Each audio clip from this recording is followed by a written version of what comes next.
నిజంగా దేవుడి దగ్గరికి వెళ్ళే కార్యక్రమాన్ని కూడా అడ్డుకునే మనస్తత్వం బహుశా నా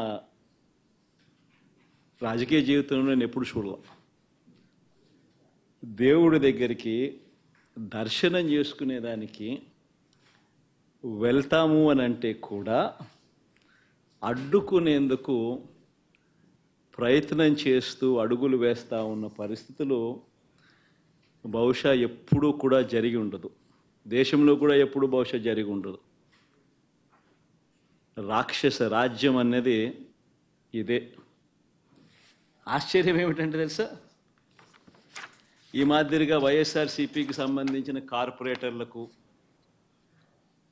ఈ మాదిరిగా వైఎస్ఆర్సీపీకి సంబంధించిన నాయకులకు, ఈ మాదిరిగా వైఎస్ఆర్సీపీకి సంబంధించిన అనేక మంది శ్రేణులకు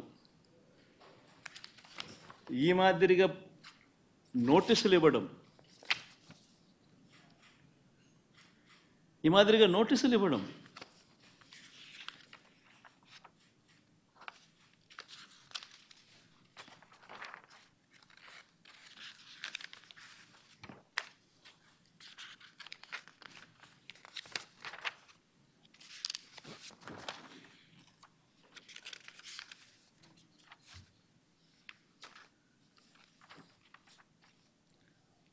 నోటీసులో ఏమని రాస్తారు?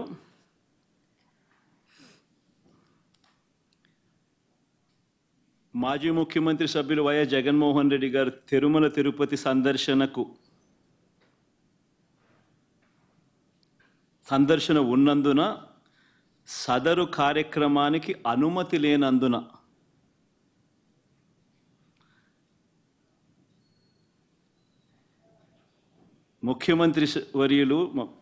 మాజీ ముఖ్యమంత్రి వర్యులు వైఎస్ జగన్మోహన్ రెడ్డి గారి తిరుమల తిరుపతి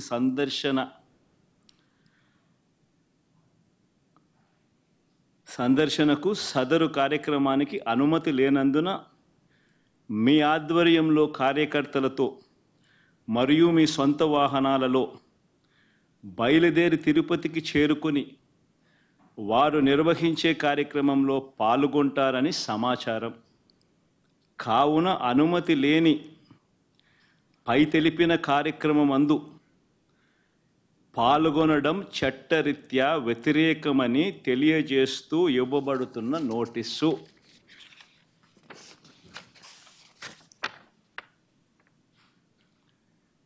ఒక రాష్ట్ర మాజీ ముఖ్యమంత్రి జగన్మోహన్ రెడ్డి అనే వ్యక్తి,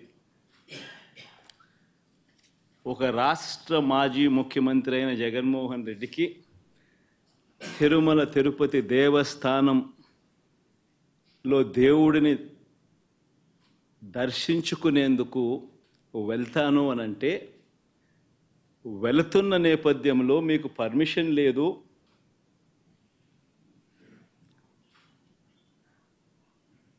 ఆ కార్యక్రమంలో ఎవరు పాలుపంచుకున్నా మీ అందరినీ అరెస్ట్ చేస్తాము అని గుడికి పోవడానికి పోతా ఉంటే నోటీసులు ఇస్తూ ఉన్నారు. నిజంగా ఆలోచన చేయమని అడుగుతా ఉన్నా. ఏ ప్రపంచంలో ఉండం? రాక్షస రాజ్యం కాదా ఇదని అడుగుతా ఉన్నా. ఒకవైపునేమో నన్ను ఇలా వెళ్ళనివ్వకుండా, ఒకవైపున వైఎస్ఆర్సీపీ శ్రేణులు ఎవరు కూడా వెళ్ళనివ్వకుండా ఈ మాదిరిగా నోటీసులు ఒకవైపున ఇస్తూ, మరోవైపున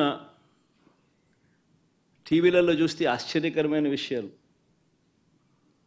చుట్టుపక్కల రాష్ట్రాల నుంచి కూడా బీజేపీ వాళ్ళని తప్పిస్తున్నారు. మరి బీజేపీ పై వాళ్ళకు తెలుసో తెలీదో నాకైతే తెలియదు, కానీ చుట్టుపక్కల వాళ్ళ దగ్గర నుంచి కూడా బీజేపీ వాళ్ళని కూడా అక్కడికి రప్పిస్తున్నారు. కొన్ని వేల మంది పోలీసులు అక్కడ మోహరించినట్టుగా చూపిస్తూ ఉన్నారు. నేను అడుగుతా ఉన్నా, ఎందుకు ఇంతగా టాపిక్ డైవర్ట్ చేయడానికి కోసం ఎందుకు ప్రయత్నం చేస్తూ ఉన్నారు? ఎందుకు ఇలా టాపిక్ డైవర్ట్ చేయడం కోసం ఎందుకు ఇంత ఆరాట పడతా ఉన్నారు?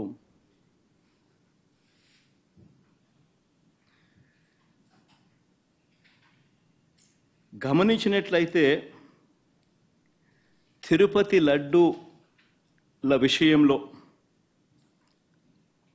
తాను చెప్పినవన్నీ, చంద్రబాబు చెప్పినవన్నీ అబద్ధాలు అని ఒక్కొక్కటిగా రుజువు అవుతూ కనిపిస్తూ ఉన్నాయి.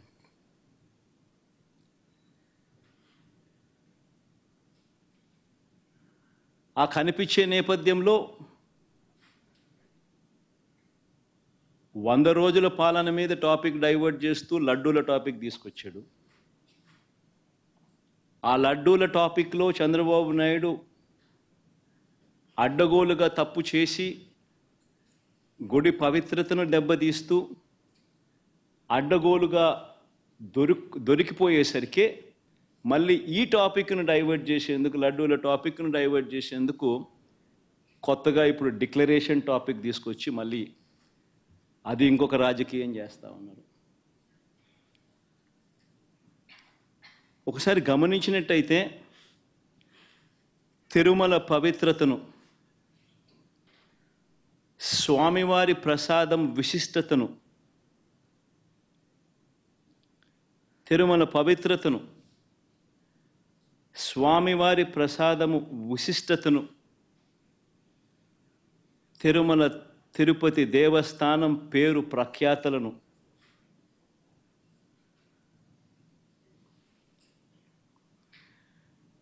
రాజకీయ దుర్బుద్ధితో, ఐ రిపీట్ దిస్ వర్డ్, రాజకీయ దుర్బుద్ధితో, జంతువుల కొవ్వుతో లడ్లు తయారీ అయినట్టుగా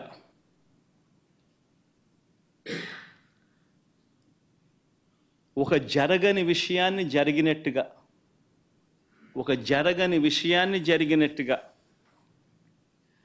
ఆ కల్తీ ప్రసాదాన్ని భక్తులు తిన్నట్టుగా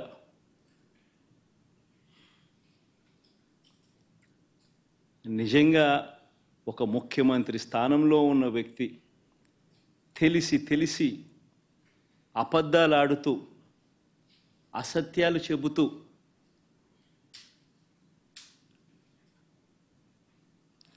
స్వామివారి పేరు ప్రఖ్యాతలను, తిరుపతి లడ్డు విశిష్టతను దగ్గరుండి అపవిత్రం చేసే కార్యక్రమం సాక్షాత్తు ఒక ముఖ్యమంత్రి చేస్తూ ఉంటే ఇంతకన్నా దారుణం ఎక్కడైనా ఉంటుందా, ఇంతకన్నా అధర్మం ఎక్కడైనా ఉంటుందా అని ఆలోచన చేయమని అడుగుతా ఉన్నా. ఒకసారి వీటికి సంబంధించిన విషయాలు మరొక్కసారి పునరుద్ఘాటిస్తా.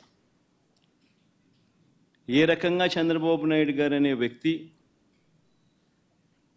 ఏ రకంగా తాను అబద్ధాలు చెబుతూ అబద్ధాలకు ఏ రకంగా తాను రెక్కలు కట్టాడు అన్న విషయాలను మరొక్కసారి మీ అందరికీ కూడా ఆధారాలతో సహా చూపిస్తా. రాష్ట్ర ప్రజలందరికీ కూడా, రాష్ట్ర ప్రజలే కాదు దేశ ప్రజలందరూ కూడా ఈ దారుణాన్ని ఒకసారి చూడమని చెప్పి విజ్ఞప్తి చేస్తా ఉన్నా. ఒకసారి గమనించినట్టయితే మామూలుగా ఈ టెండర్ల ప్రక్రియ, మామూలుగా ఈ తిరుపతి లడ్డుకు సంబంధించిన ఇవి కొనుగోలు చేసే నెయ్యి కానీ, ఈ పదార్థాలు కానీ కొనుగోలు చేసే ఈ కార్యక్రమం 6 నెలలకు ఒకసారి జరుగుతూ ఉంటుంది. తిరుపతిలో నెయ్యి కొనుగోలు చేసే కార్యక్రమం ప్రతి 6 నెలలకు ఒకసారి రొటీన్గా జరిగే కార్యక్రమం. దీనికి సంబంధించి దశాబ్దాలుగా జరుగుతూ ఉన్న కార్యక్రమం ఇది. ఇదేదో కొత్తగా ఒకరి వల్ల ఇప్పుడు జరుగుతూ ఉన్న కార్యక్రమం కాదు ఇది. 6 నెలలకు ఒకసారి ఈ టెండర్లు పిలుస్తారు. 6 నెలలకు ఒకసారి ఈ టెండర్ల ద్వారా ఎవరైనా కూడా క్వాలిఫై అయితే ఎవరైనా కూడా పార్టిసిపేట్ చేయొచ్చు. ఈ క్వాలిఫికేషన్ క్రైటీరియా కూడా ఇప్పుడు ఏదో కొత్తగా పెట్టినవి అంతకన్నా కాదు. ఇవన్నీ రొటీన్గా దశాబ్దాలుగా జరుగుతూ ఉండేటివి. తిరుపతి లడ్డు అంటే విశిష్టత ఉంది. అలా తిరుపతి లడ్డు అని అంటే నా చిన్నప్పటి నుంచి కూడా తిరుపతి లడ్డు అని అంటే ఒక విశిష్టతగా దాన్ని చూసే పరిస్థితి. దాంట్లో ఉన్న టేస్టు వేరే లడ్లలో ఉండని టేస్ట్. ఇది మనందరికీ కూడా చిన్నతనం నుంచి మనమంతా కూడా చూస్తూనే ఉన్నాం. దశాబ్దాలుగా ఈ ప్రక్రియ జరుగుతూ ఉంది తిరుపతిలో. అలాంటి ఈ ప్రక్రియ ఒకసారి గమనించినట్లయితే అదే ప్రక్రియలో భాగంగా ప్రతి 6 నెలలకు ఒకసారి టెండర్లు పిలిచే కార్యక్రమం జరుగుతుంది. టెండర్లలో ఎవరైనా క్వాలిఫై అయిన వాళ్ళు ఎవరైనా పార్టిసిపేట్ చేయొచ్చు. ఆ క్వాలిఫై అయిన వాళ్ళల్లో L1 ఎవరికైతే వస్తుందో, తక్కువ రేటు ఎవరైతే కోట్ చేస్తారో వాళ్ళకు న్యాచురల్గా టీటీడీ బోర్డు టెండర్ను అప్రూవ్ చేస్తుంది. ఇది ఒక రొటీన్ ప్రక్రియ. దీంట్లో గవర్నమెంట్కి సంబంధమే ఉండదు వాస్తవం చెప్పాలంటే. టీటీడీ బోర్డు అన్నది కూడా ఒక ప్రసిద్ధికాంచిన బోర్డు. మామూలుగా దాంట్లో బోర్డులో సభ్యులు కూడా దేశం మొత్తం నుంచి కూడా దాంట్లో సభ్యత్వం తీసుకుంటారు. కేంద్ర మంత్రులు రికమెండేషన్ చేస్తారు టీటీడీ బోర్డుకు సంబంధించిన బోర్డు మెంబర్స్ను. చుట్టుపక్కల రాష్ట్రాల ముఖ్యమంత్రులు కూడా రికమెండ్ చేస్తారు టీటీడీ బోర్డుకు సంబంధించిన బోర్డు సభ్యత్వం కోసం. అంటే వాళ్ళ రాష్ట్రాలలో వాళ్ళు విశిష్టత ఉన్న వ్యక్తులనుగా భావించిన వాళ్ళను వాళ్ళు రికమెండ్ చేస్తారు. అటువంటి కూర్పుతో కూడిన టీటీడీ బోర్డు అది. అక్కడ ఉన్న వాళ్ళు ఎవరు కూడా తప్పు చేయాలనుకున్నా కూడా తప్పు చేయలేని పారదర్శక పద్ధతిలో టీటీడీలో ఓవర్ ది డికేడ్స్ సిస్టమ్స్ అన్నీ ఇవాల్వ్ అయి ఉన్నాయి. అక్కడ వచ్చే వాళ్ళు కూడా బోర్డు మెంబర్స్ కూడా ప్రసిద్ధిగాంచిన వ్యక్తులు. పారదర్శక విధానంతో దేవునికి ఇంకా ఎలా చేస్తే మంచి, దేవునికి ఇంకా మంచి చేయాలి అని తాపత్రయంతో అక్కడ బోర్డు మెంబర్స్గా వాళ్ళు కూర్చొని నిర్ణయాలు తీసుకుంటారు. ఇవన్నీ నేను చెప్పేటివన్నీ ఏదైతే చెప్తా ఉన్నామో ఇవన్నీ కూడా మనందరికీ తెలిసిన విషయాలే, వాస్తవాలు. ఇక్కడ ఈ ప్రక్రియలో కూడా ఇదే మాదిరిగానే టెండర్లు పిలిచారు. 6 నెలలకు ఒకసారి పిలిచే ఈ టెండరింగ్ ప్రక్రియలో ఆ టెండర్లలో క్వాలిఫై అయిన వాళ్ళను, L1గా ఎవరైతే వచ్చారో వాళ్ళను టెండర్స్ అప్రూవ్ చేసి వాళ్ళందరికీ కూడా ఇవ్వడం జరిగింది. ఆ టెండర్లలో అప్రూవ్ చేసిన వాళ్ళు ఒక్కరికే పూర్తిగా కూడా ఇచ్చే కార్యక్రమం కూడా జరగదు. వాళ్ళకు 65% మేరకు వాళ్ళకు ఆ మాదిరిగా ఇస్తారు. మిగిలిన వాళ్లకు అదే రేటుకు మిగిలిన వాళ్ళను కూడా తగ్గించి మిగతా వాళ్ళను కూడా ఇచ్చుకుంటూ పోతారు టెండర్లలో పార్టిసిపేట్ చేసిన వాళ్ళకు కూడా. ఇది రొటీన్గా జరుగుతూ ఉన్న కార్యక్రమాలు దశాబ్దాలుగా. ఇదే మాదిరిగా సప్లై చేసే వాళ్ళు సప్లై చేస్తూ పోతున్నారు. సప్లై చేసే మెకానిజంలో కూడా రోబస్ట్ పద్ధతులు ఉన్నాయి. ఎవరైతే క్వాలిఫై అవుతారో వాళ్ళు సప్లై చేసే ప్రతి ట్యాంకర్తో పాటు NABL సర్టిఫైడ్ ల్యాబ్స్ నుంచి వాళ్ళు క్వాలిటీ చెక్ చేయించుకొని ఆ ట్యాంకర్లలో ఉన్న ప్రోడక్ట్ క్వాలిటీని నిర్ధారిస్తూ ఒక సర్టిఫికెట్ తీసుకొని వస్తారు. వచ్చిన తర్వాత ఆ ట్యాంకర్ ఆ సర్టిఫికెట్తో వచ్చిన తర్వాత కూడా తిరుమల తిరుపతి దేవస్థానంలో మళ్ళీ 3 టెస్టులు 3 శాంపుల్స్ చేస్తారు ప్రతి ట్యాంకర్కు. This is a protocol, mandatory protocol ఇది. ఆ 3 టెస్టులు పాస్ అయితేనే ఏ వెహికల్ అయినా కూడా ముందుకు పోనిస్తారు. ఆ 3 టెస్టులలో ఏ టెస్ట్ ఫెయిల్ అయినా కూడా అసలు వెహికల్ ముందుకు కూడా పోదు, తిరిగి వెనక్కి పంపించేస్తారు. ఈ ప్రక్రియ దశాబ్దాలుగా జరుగుతూ ఉంది. చంద్రబాబు నాయుడు గారి హయాంలో 2014 నుంచి 19 మధ్యలో 14 నుంచి 15 సార్లు చంద్రబాబు నాయుడు హయాంలో ఇలానే ట్యాంకర్లు వస్తే క్వాలిటీ లేదని రిజెక్ట్ చేశారు, వెనక్కి పంపించారు. 14 నుంచి 15 సార్లు.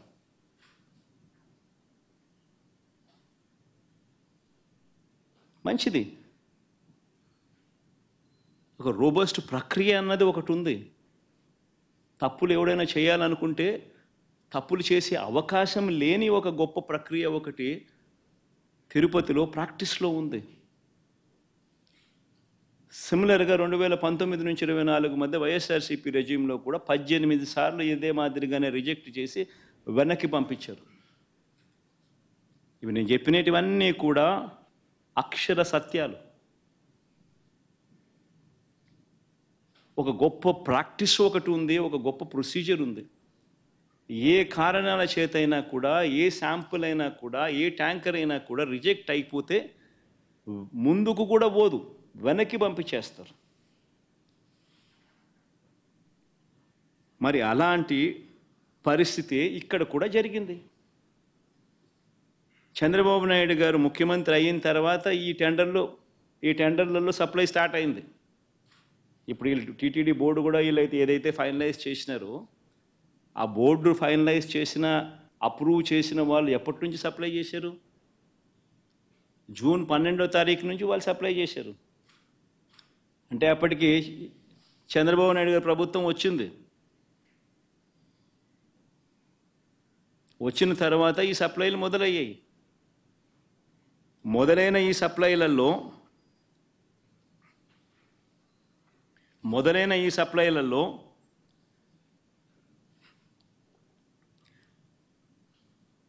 జూన్ 12, జూన్ 21, జూన్ 25, జూలై 4న వచ్చిన ట్యాంకర్లన్నీ టెస్టులలో పాస్ అయి ముందుకు కదిలాయి, లడ్లలో ఉపయోగించారు.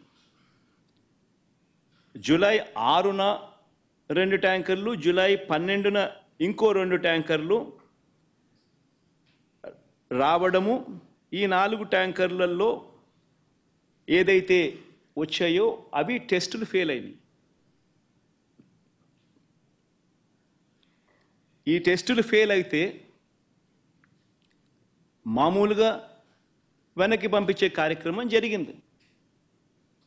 ఈ టెస్టులు ఫెయిల్ అయినప్పుడు ఈ 3 టెస్టులు చేసిన తర్వాత వెనక్కి పంపించేదానికి పక్కన పెట్టేసి మామూలుగా CFTRIN, central food technological research institute మైసూరుకు పంపిస్తారు. డౌట్లు ఇంకా ఫర్దర్గా ఏమైనా ఒక్కొక్కసారి ర్యాండమ్గా కూడా పంపిస్తూ ఉంటారు. ఫర్దర్గా ఏదైనా వెరిఫై చేసేదానికేనే కదా. కానీ ఇక్కడ మాత్రం గుజరాత్కు పంపించారు NDDB. ఫస్ట్ టైం TTDలో జరిగిన ఘటన ఇది. NDDB was brought into the picture for the first time. గుజరాత్కు ఫస్ట్ టైం పంపించారు NDDB రిపోర్ట్. NDDB రిపోర్టుకు పంపిస్తే NDDB రిపోర్టు జూలై 23న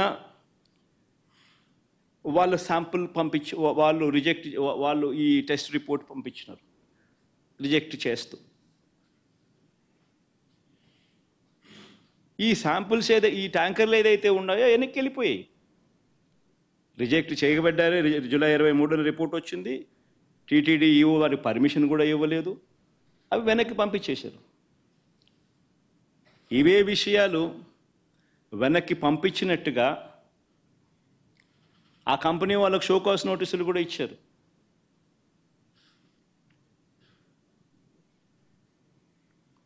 మీ ట్యాంకర్లు మీకు వెనక్కి పంపించేసేస్తున్నాం, పంపించడంతో పాటు మీకు షోకాస్ నోటీస్ కూడా ఇస్తున్నాము అని చెప్పి కూడా ఇచ్చారు. సో నేను అడుగుతా ఉన్నా, వాడని మెటీరియల్, వాడని నెయ్యి క్లియర్గా వాడని నెయ్యి అని చెప్పి క్లియర్గా తెలుస్తూ ఉన్నా, ఆ నెయ్యి వాడకంలో వాడలేదు అని తెలుస్తూ ఉన్నా. చంద్రబాబు నాయుడు గారు ఉద్దేశపూర్వకంగా ఎందుకు ఆ నెయ్యి వాడారు అని 2 నెలల తర్వాత సెప్టెంబర్ 18వ తారీఖున ఎందుకు అన్నాడు అంటే, చంద్రబాబు నాయుడు ఇంత రిపోర్ట్ వచ్చిన తర్వాత, ఈఓ ఇన్నిసార్లు స్టేట్మెంట్ ఇచ్చిన తర్వాత, ఇంత చెప్పిన తర్వాత కూడా 22వ తారీఖున చంద్రబాబు నాయుడు మళ్ళా ప్రెస్ మీట్ పెట్టి ట్యాంకర్లు వచ్చేసాయి, దాన్ని వాడేశారు అని మళ్ళా అబద్ధాలు ఆడుతూ మళ్ళీ చెప్తాడు. నేను అడుగుతా ఉన్నా, ముఖ్యమంత్రి స్థానంలో ఉన్న వ్యక్తి కేవలం రాజకీయంగా లబ్ధి పొందేందుకు, కేవలం రాజకీయంగా లబ్ధి పొందేందుకు ఈ మాదిరిగా స్వామివారి ప్రసాదం విశిష్టతను, తిరుమల తిరుపతి దేవస్థానం ప్రతిష్టను, వెంకటేశ్వర స్వామి ప్రసాదానికి సంబంధించిన పేరు ప్రఖ్యాతలను ఈ మాదిరిగా అబద్ధాలతో తగ్గించడం, కుట్రపూరితంగా అబద్ధాలతో తగ్గించడం అపవిత్రత కాదా అని అడుగుతా ఉన్నా. అపవిత్రం కాదా అని అడుగుతా ఉన్నా. నీ రాజకీయ స్వార్థం కోసం వెంకటేశ్వర స్వామి ప్రతిష్టను దిగజారుస్తా ఉన్నావు. నీ రాజకీయ స్వార్థం కోసం వెంకటేశ్వర స్వామి ప్రసాదానికి సంబంధించిన విశిష్టతను దిగజారుస్తా ఉన్నావు. జరగనిది జరిగినట్టుగా, అనిమల్ ఫ్యాట్తో తయారు చేసినట్టుగా ఒక అబద్ధాన్ని ప్రచారం చేస్తా ఉన్నావు. ధర్మమేనా అని అడుగుతా ఉన్నా. మరోవైపు ఇంకా ఇలా అబద్ధాలు రోజుకు ఒక్కొక్కడు ఒక్కొక్క అబద్ధాన్ని ప్రమోట్ చేస్తారు. ఈ మధ్యకాలంలోనే ఇంకొక అబద్ధాలను వీళ్ళు ప్రమోట్ చేస్తూ నందిని బ్రాండ్ను కూడా వాడడం లేదని అంటాడు. కేఎంఎఫ్ పక్కన కర్ణాటక మిల్క్ ఫెడరేషన్ వారి నందిని బ్రాండ్ అని. నేను అడుగుతా ఉన్నా, 2015 నుంచి 2019 చంద్రబాబు నాయుడు గారి హయాంలో 2015 నుంచి 2018 అక్టోబర్ దాకా నందిని బ్రాండ్ ఎందుకు లేదు? చంద్రబాబు నాయుడు గారు కొనుగోలు చేసిన 6 నెలలకు ఒకసారి పిలిచిన టెండర్ల ప్రక్రియలో ఎందుకు లేదు?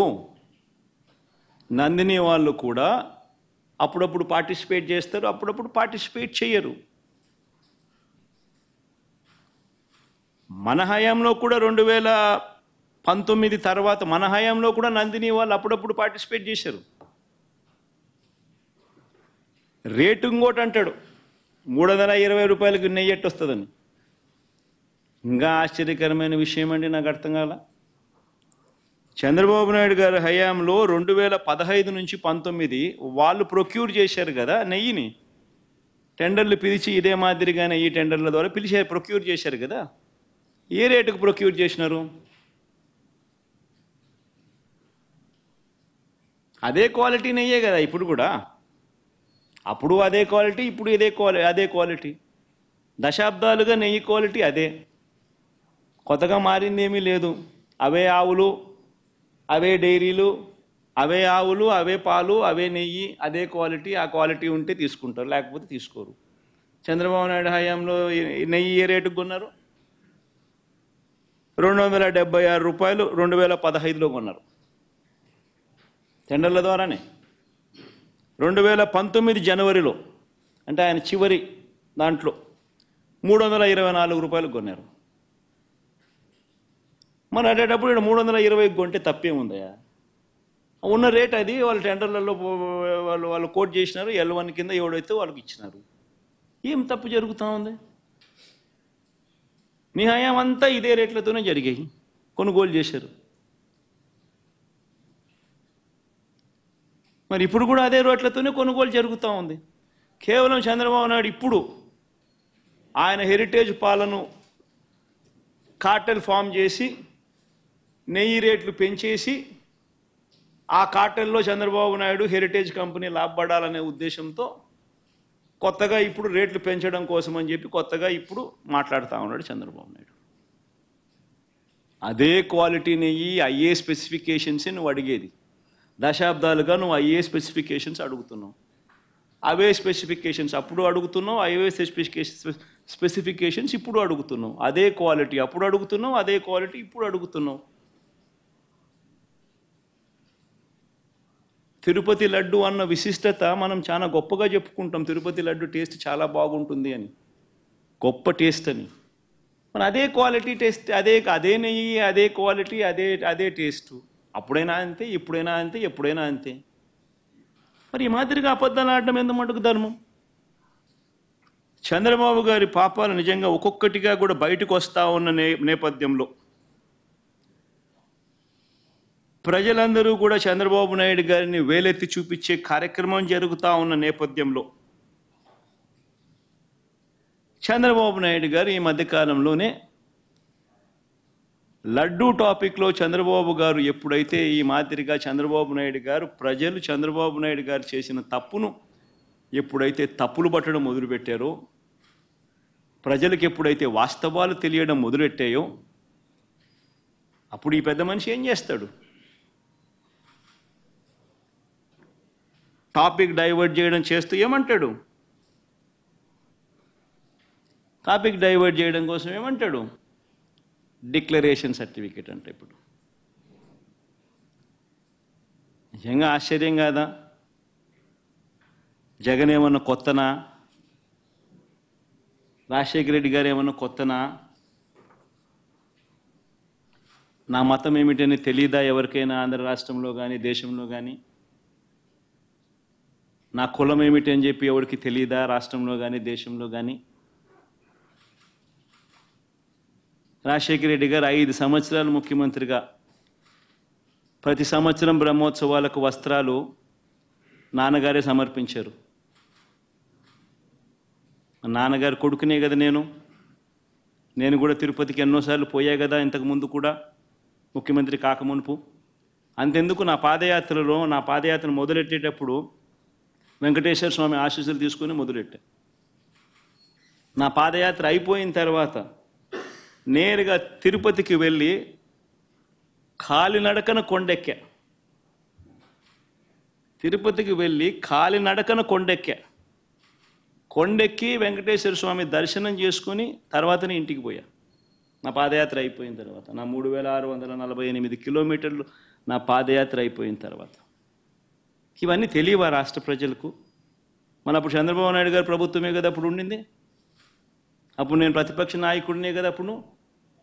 మన ఆయన కళ్ళ ముందరనే కదా వెళ్ళింది, తిరుపతి కొండెక్కింది 2 సార్లు. మళ్ళీ దాని తర్వాత నేను ముఖ్యమంత్రి అయినా 5 సంవత్సరాలు తిరుపతి బ్రహ్మోత్సవాలకు దగ్గరుండి వస్త్రాలు నేనే సమర్పించాను. వస్త్రాలను నెత్తిన పెట్టుకుని మోసుకుంటూ వెళ్ళి వెంకటేశ్వర స్వామి మీద భక్తి శ్రద్ధలు చూపిస్తూ వెంకటేశ్వర స్వామికి బట్టలు సమర్పించడం జరిగింది. నేను అడుగుతా ఉన్నా, ఫస్ట్ టైం ఎవడన్నా పోతా ఉన్నప్పుడు నువ్వేదో ఇట్లా మాటలు మాట్లాడినా అర్థం ఉంది.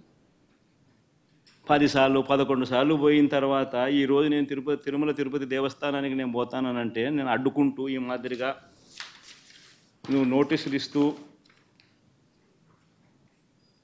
ఈ మాదిరిగా తిరుమల తిరుపతి దేవస్థానానికి నేను పోకూడదు అని చెప్పి ఈ మాదిరిగా నోటీసులు ఇస్తూ ఈ మాదిరిగా మా ఎమ్మెల్యేలకు మా కార్పొరేటర్లకు అందరికీ కూడా ఈ మాదిరిగా నోటీసులు పంపుతూ నేను అడుగుతా ఉన్నా, ఒక రాష్ట్ర ముఖ్యమంత్రి ఇంకా 5 సంవత్సరాలు బ్రహ్మోత్సవాలలో తిరుమల తిరుపతి దేవస్థానానికి వస్త్రాలు సమర్పించిన నేను, ఇన్నిసార్లు తిరుమల తిరుపతి దేవస్థానానికి వెళ్ళిన నేను, ఈరోజు తిరుమల తిరుపతి దేవస్థానానికి నేను రాకూడదట, పోకూడదట. కారణం ఏమిటంటే నా మతమట. నేను అడుగుతా ఉన్నా, నా మతం ఏమిటి అని అడుగుతా ఉన్నారు. అడుగుతా ఉన్నా నా మతం ఏమిటని. అవును, 4 గోడల మధ్య నేను బైబిల్ చదువుతాను, తప్పేముంది? బయటికి పోతే హిందూ సాంప్రదాయాలను నేను అనుసరిస్తాను, గౌరవిస్తాను. బయటికి పోతే ఇస్లాంను అనుసరిస్తాను, గౌరవిస్తాను. బయటికి పోతే సిక్కిజంను అనుసరిస్తాను, సిక్కిజంను నేను గౌరవిస్తాను. నా మతం ఏమిటని అడుగుతా ఉన్నారు. నా మతం మానవత్వం, భారతదేశం కాన్స్టిట్యూషన్ నేను ఒకసారి చదువుతా. According to the preamble, India is a sovereign, socialist, secular, democratic republic. Secular అనే పదానికి అర్థం తెలుసని అడుగుతా ఉన్నా. గుడికి పోయే వ్యక్తిని నువ్వు ఏ మతము అని అడుగుతా ఉన్నావు. ఏ మతము అని చెప్పకపోతే గుడిలోకి ఎంటర్ కాకూడదు అని అంటా ఉన్నావు. సెక్యులర్ దేశం అని చెప్పి చెప్పుకుంటా ఉన్నాం.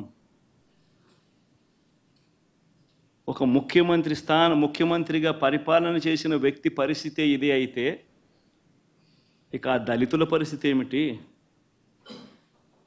గుళ్ళలో పోగలుగుతారా? పోయే పరిస్థితి ఉందా? పోనిస్తారా? రానిస్తారా? ఏం చేస్తా ఉండు?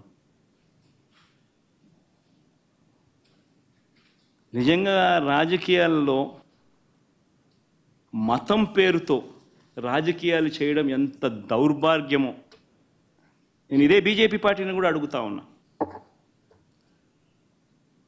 బీజేపీ పార్టీ గొప్పగా చెప్పుకుంటుంది హిందూయిజానికి మేమే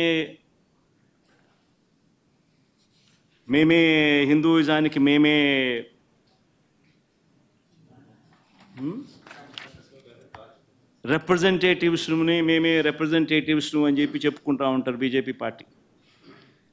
నేను ఇదే బీజేపీ పార్టీని అడుగుతా ఉన్నా, మీ కళ్ళ ఎదుటే అయ్యా బీజేపీ పార్టీ మిమ్మల్ని అడుగుతా ఉన్నా, ఈరోజు మీ కళ్ళ ఎదుటే మీ ఎన్డీఏ కూటమిలో భాగంగా ఉన్న వ్యక్తే తిరుపతిలో వెంకటేశ్వర స్వామి విశిష్టతను, తిరుపతి లడ్డు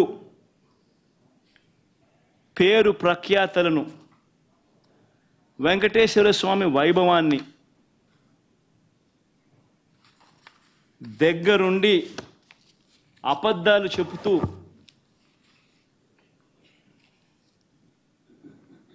యానిమల్ ఫ్యాట్ వాడకపోయినా కూడా వాడినట్టుగా, లడ్డూలు తయారైనట్టుగా ఇన్ని ఆధారాలతో సహా రుజువు అవుతా ఉన్నా కూడా అబద్ధాలతో దుష్ప్రచారం చేసి తిరుమల తిరుపతి వెంకటేశ్వర స్వామిని అపవిత్రం చేసిన ఈ చంద్రబాబు నాయుడు గారిని ఎందుకు మీరు మందలించలేకపోతా ఉన్నారు? ఎందుకు మీరు వెనకేసుకొని వస్తూ ఉన్నారు? హిందూయిజంకు మీరే టార్చ్ బేరర్స్ అని చెప్పుకుంటారు. అంటే మీ వాళ్ళు ఏం చేసినా కానీ పర్వాలే, మిగిలిన వాళ్ళు ఏం చేసినా కూడా తప్పే. ఇదెక్కడ హిందూయిజం? ఆలోచన చేయమని అడుగుతా ఉన్న ఈ సో కాల్డ్ హిందూయిజానికి టార్చ్ బేరర్స్గా చెప్పుకుంటా ఉన్న వీళ్ళందరినీ కూడా ఆలోచన చేయమని అడుగుతా ఉన్నా. నిజంగా హిందూయిజం అంటే ఏమిటి అని అంటే మానవత్వం చూపేదే హిందూయిజం.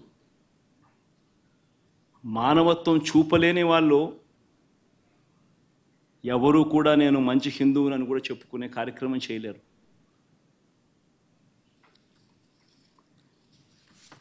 నేను అడుగుతా ఉన్నా, ఇప్పుడు ఈరోజు చంద్రబాబు నాయుడే తప్పు చేస్తాడు, చంద్రబాబు నాయుడే సిట్టు వేస్తాడు. ఇది ఎక్కడి ధర్మమో నాకు అర్థం కావడం. ఆయన చెప్పు చేతుల్లో ఉన్న అధికారులతో సిట్ అంటాడు. నేను చెప్పినటువన్నీ కూడా నీకు ఆధారాలతో సహా చూపించా. వాళ్ళ ఈఓ ఐఏఎస్ ఆఫీసర్ వాళ్ళ నియామకం చేసిన ఈఓ అన్న మాటలు, జరిగిన వాస్తవాలు ఏమిటి అని చెప్పి కళ్ళకు కనిపించే విధంగా చెప్పడం జరిగింది. మరి ఇన్ని తప్పులు చేస్తూ ఉన్నా కూడా హిందూ ధర్మం మీద ఈ మాదిరిగా దుష్ప్రచారాలు చేస్తూ రాజకీయాల కోసం హిందూ ధర్మాన్ని వాడుకునే కుతంత్రాలు చేస్తూ ఈ మాదిరిగా రాజకీయాలు చేయడం కరెక్టేనా?